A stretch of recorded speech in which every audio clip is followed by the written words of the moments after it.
Hello, welcome to Coping with COVID. This is the third time that this broadcast has changed names. I think that's just easier to remember. This will go no longer than 20 minutes. I'll change the topic every 2 minutes so that people can, if the topic isn't interesting, you can just wait 2 minutes and it'll change. Also, if people are joining rapidly, or when they're joined in replay, I can't welcome everybody, and I really would like to. And I did the first 2 times, and it was fun and exciting, and it got to be difficult to welcome everybody. So, like the first one that I'm going to welcome right now is my favorite cousin, Michelle. And hi, Michelle. Welcome. I'm glad you're here. And if you're watching the replay, your comments will play in order, so you can be sort of interacting with people that have watched it in the past. This is practice for me. I am just trying to learn how to do Facebook Live because I probably professionally with drmarlowe.com will do some things live during the COVID crisis, but I wanted to have some skills before I did that. If you're personally suffering during this crisis and you want professional help, chances are, because I'm your friend, I probably can't work with you directly, but if you contact me at drmarlowe.com, I will hook you up with someone that can. And if you're a therapist that is switching to online practice, you can actually borrow my office manager. You can contact John by www. And this is a weird spelling, but it's ARTCHER.com. So this is just the introduction. George Lindgren, a longtime friend of my husband's, is here. Welcome. And Jeannie, a good neighbor of mine. Also, a number of people that are watching that I don't know who they are, so that's very exciting. So welcome, people, whoever you are. We just finished the introduction. My first segment today is Brené Brown. I don't know if I need to say more. Should I just say it again? Brené Brown. If you have never heard of Brené Brown, you might be a man, or you might be living under a rock. But she's a fantastic researcher turned self-help guru. She's hesitant and doesn't want to be in the public eye. Hi, welcome, Brandon. Glad you're here. Talking about Brené Brown. She's got a number of fantastic books that I think everyone should read. I think one of her first was The Gift of Imperfection. And it just gives us a lot of information about how to just give ourselves a break. So I'm demonstrating that by practicing live. This is totally new to me, and I'm going to be making mistakes, and I'm just out here in the arena practicing live with people like Darlene watching me. Please, during this time of crisis, read Brené Brown. Daring Greatly is a great book. It's about having the courage to just be vulnerable in a world where everybody expects you to look strong and confident. This virus is going to be shaking everybody up. We have felt very, very confident, very competent. We've had our routines, we've had our schedules, and suddenly all of that is just upended. We don't know how long this is going to last, what it's going to take, and we're all going to need to be very, very brave and vulnerable at the same time. We're going to need to connect with each other and just be real. So, section 1, read Brené Brown. This is the second segment. Actually, it's a third segment. The first was the introduction. The third segment, I'm going to change every 2 minutes, is allow yourself to cry. I know that might sound silly, but I was raised in a very Midwestern, sort of German, stoic, Protestant upbringing. I have 2 aunts watching right now who are also raised in that sort of system where you just didn't have time to cry. You had to get up and do things, and there was no time for feelings, and certainly if you had any feelings, they were dumb anyhow, and you needed to just get over them. That leads to a great deal of substance abuse, just so that you know. Certainly myself included, but many, many friends and relatives, heavy-duty substance abuse. Many people I love have died of substance abuse, or are at great risk of, dying at any moment from substance abuse. So allow yourself to cry. This is a very sad time. There are people dying, things are getting ruined, there's misinformation, there's everyone doesn't know who to trust, and even just things like your gym got closed and you aren't exercising as much as usual. These are things that are sad.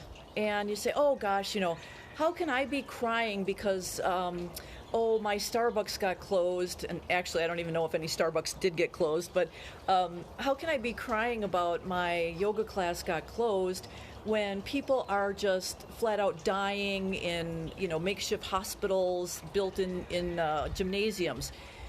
Well, just be kind and gentle with yourself, because you're losing something. You're losing your sense of things that are normal. You're losing your freedoms. You're losing visits with family and friends. Allow yourselves to cry, and particularly you men. Adam, I'm talking to you. Men, allow yourself to cry, and women who live with men, allow them to cry without, saying that they're not being strong or they're not manning up. This is a time where people are going to be crying. Next section. This is the fourth section is gratitude. I put it earlier in the lineup today. I'm asking people to type in things that they're grateful for, but today a little different is the format will be, I'm losing this, but it allows me to add that, and I'm grateful for that. Now, you don't have to type that whole sentence, but like, for instance, I lost a conference that I really love going to every year. Got to, be with all my friends and have a good time, and that made me very, very sad. But because I lost that, it gained me an entire week of work where I didn't have any clients scheduled. So in case you have to quickly learn how to do everything differently, I had a week off. So that I can really be grateful for the conference being canceled and giving me that extra time. Other things, I'll try to say something else that made me upset. Well, certainly the travel and the visits. What else did I lose? Oh, just the freedom to just come and go. And what that has gained for me is the permission to just sit and relax, and not have to hurry from place to place and worry about what's going to be next, giving myself just time. So again, just type in those things that you are grateful for that you only gained because you lost something else during this time. The fifth segment now is I'm going to revisit the 10 positive emotions, Barbara Fredrickson. What's funny is anybody who was watching closely in the first episode, I mentioned the 10 positive emotions, except for I actually said 11 of them. One of them wasn't even on the list. And then I certainly went back and said, oh, you can just listen to this in the rerun and write down the 10. And then I repeated them. So anyways, I'm being genuine, making mistakes, and that is one of the positive emotions that it relates to would be inspiration or amusement. The other positive emotions are love, joy, interest, hope, pride, awe, serenity, and gratitude. Now, the one that I accidentally mentioned in the first episode was patience, and that's not one of Fredrickson's top 10, but patience is something that is, it's not an emotion, but events like this will create patience in people that need to develop patience. And why do I know this? Because some 10 or 12 years ago, I got the fantastic opportunity to spend about 23 hours a day in a bed for, about 3-4 months. And I had to learn to become extremely patient for anything that I wanted. And I did. And not that I'm like some kind of paragon of patience now, but my patience greatly, greatly improved. So I think yours will as well. This is the next segment. This is the sixth segment, continuing with patience, is I really want to encourage people to be extremely patient with everyone, but specifically today, patient with the mentally ill. You have people in your family. I have people in my family. Lots of them are watching right now that are mentally ill. I'm just kidding to my favorite aunts, but y'all know who you are that are mentally ill, myself included. Being patient with yourself if you are mentally ill. Mentally ill people already live their lives in some ways very confused, very scared, very angry, and now everybody else is scared and confused and angry too. They're going to be doing erratic things. People who are mentally ill are going to be, making mistakes or saying things that are not elegant. They're going to be very afraid for, where their meds are going to be coming from. Please be patient with them.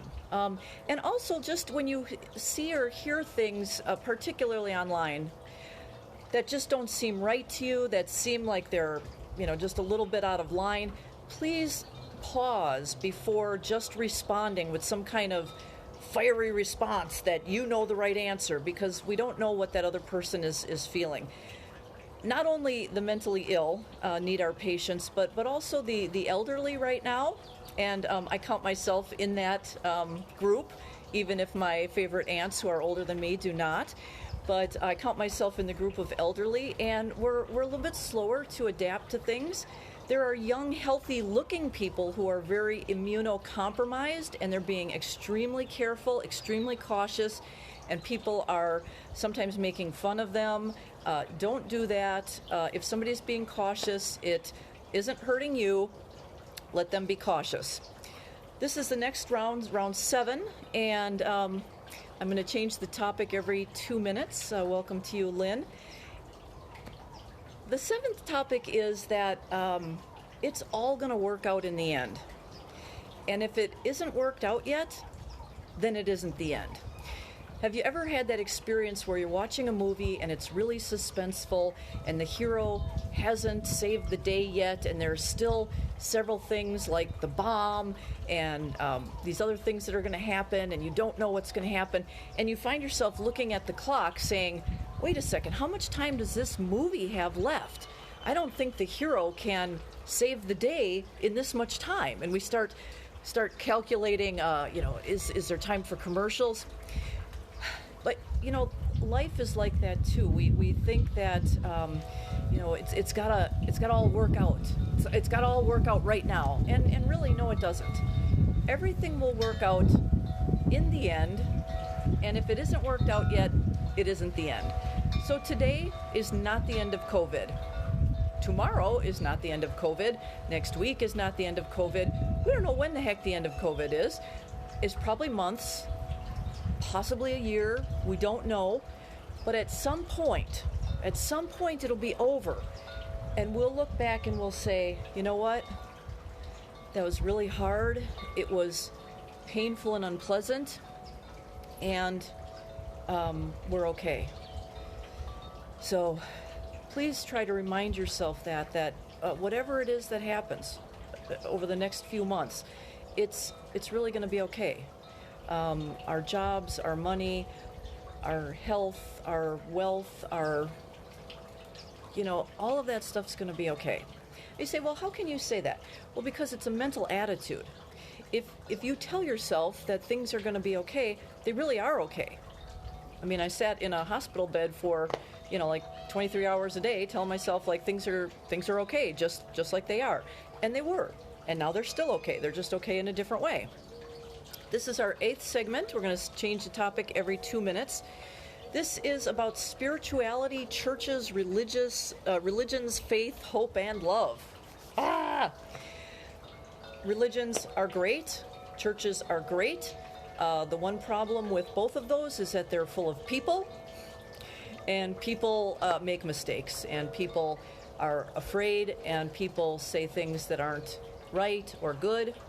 So by all means, if you have a church, a faith community, keep attending. pray to whatever you pray to. Know that your churches and religions, however, are full of people, and the people have parents, and the people have children, and they're afraid for their parents, and they're afraid for their children, and they are doing their best, and they might say some things in the name of God or religion that don't fit for you. There is no need to start an argument with them.